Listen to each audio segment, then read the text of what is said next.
Hey guys, this is Lynn again. We're going to do more related rate problems. So Calculus 1, you're talking about derivatives. We're going to have a lot of these related rate story problems.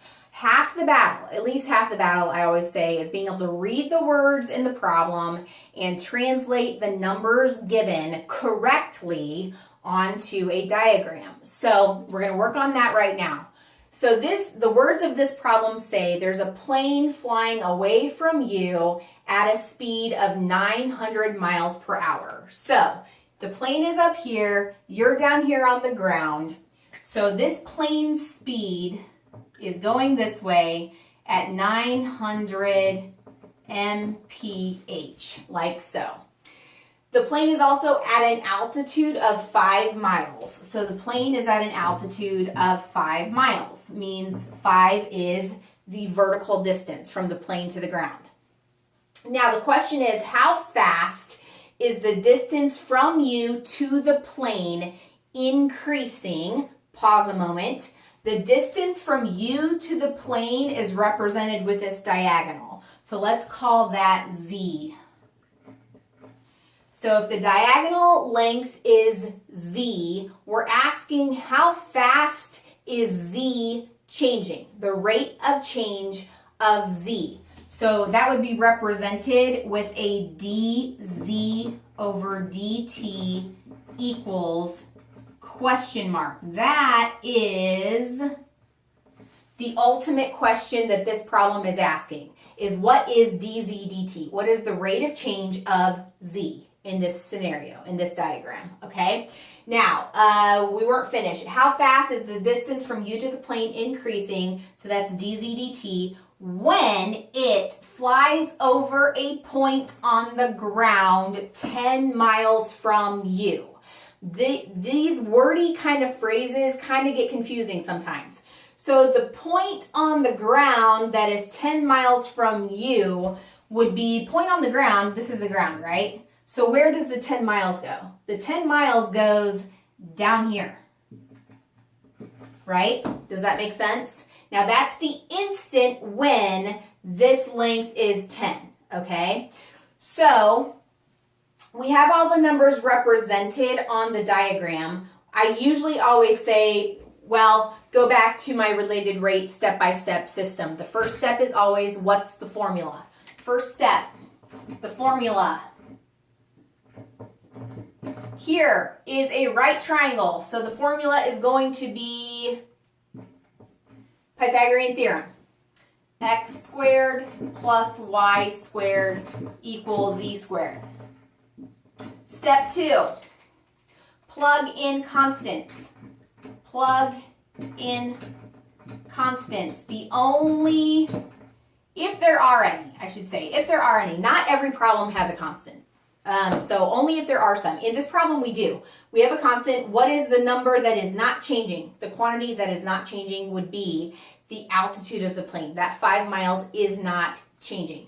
So I got to represent x and y on my diagram. Let's make, it doesn't matter. I usually make x the horizontal and y the vertical. So if x is this, y is the only thing that's not changing. X is changing, right? Because this plane is flying. This plane is flying forward.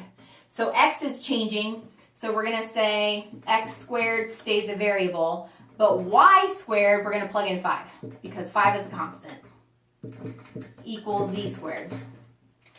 Then, step 3. I'm just going to say d over dt. That means take the derivative of that with respect to t.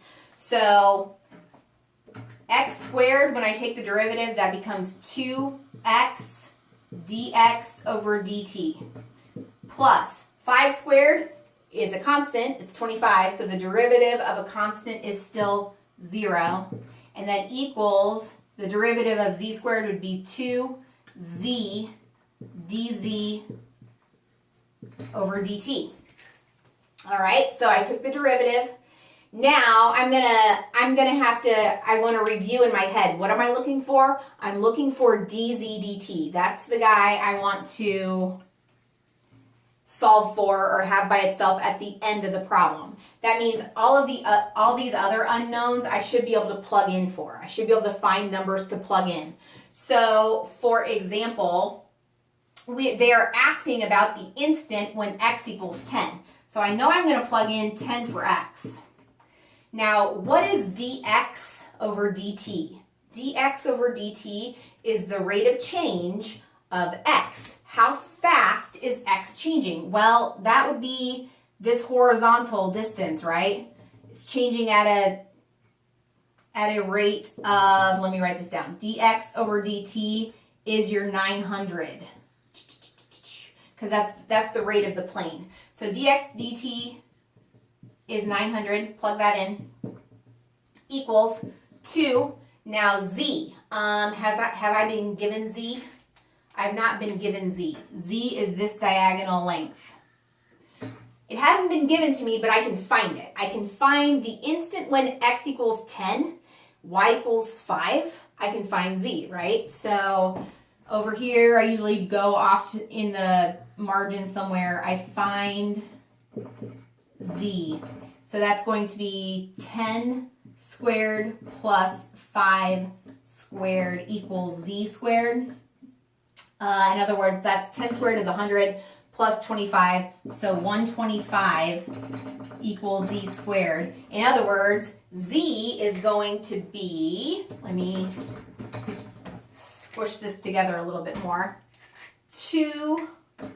I have 2 times z, which is the square root of 125, is my z. And then dz over dt is still what I'm looking for.